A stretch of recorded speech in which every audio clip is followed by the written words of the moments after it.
romance and adventure, but Brisbane had to wait its turn. Farmers ensured Queensland's first line was to the west, from Ipswich to Wallachia Valley in 1865. The first Brisbane line was to Oxley, north of the river, Indooroopilly to Roma Street opened. The two halves were eventually joined at Indooroopilly until the 1893 flood washed the bridge away. And in 1889, the Gold Coast track was built all the way to Southport. One of Queensland's dumbest decisions was ripping up the line in 1965, only to rebuild it 3 decades later. Ribbons of rail would eventually reach out from Brisbane to the north, south, east and west. Steam ruled until the arrival of the diesel in the 1950s. But their decades were numbered too. E-Day arrived in 1979.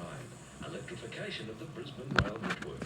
Darra to Ferny Grove was the first modern line. People will remember, of course, the old days of the red rattlers, as they called them, the dog's box carriages, then the stainless steel cars.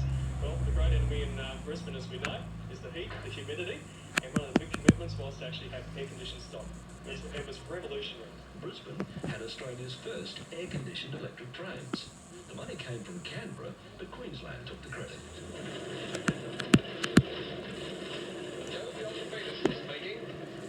How did you get to and from work, to and from the shops, to and from school today?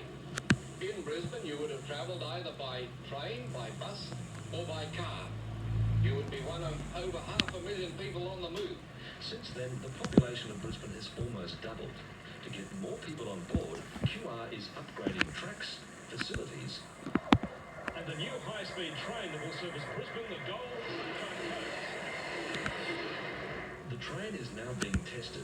The seats are larger and there were no interior doors separating carriages. Queensland Rail hopes that new trains like this will alleviate a lot of the congestion on lines like the Gold Coast, where it gets so packed, people refer to it as the Bombay Express. Well, this is about making sure that we have people sitting in seats rather than standing up for long-distance services such as the Gold Coast. From steam to diesel and through to electric.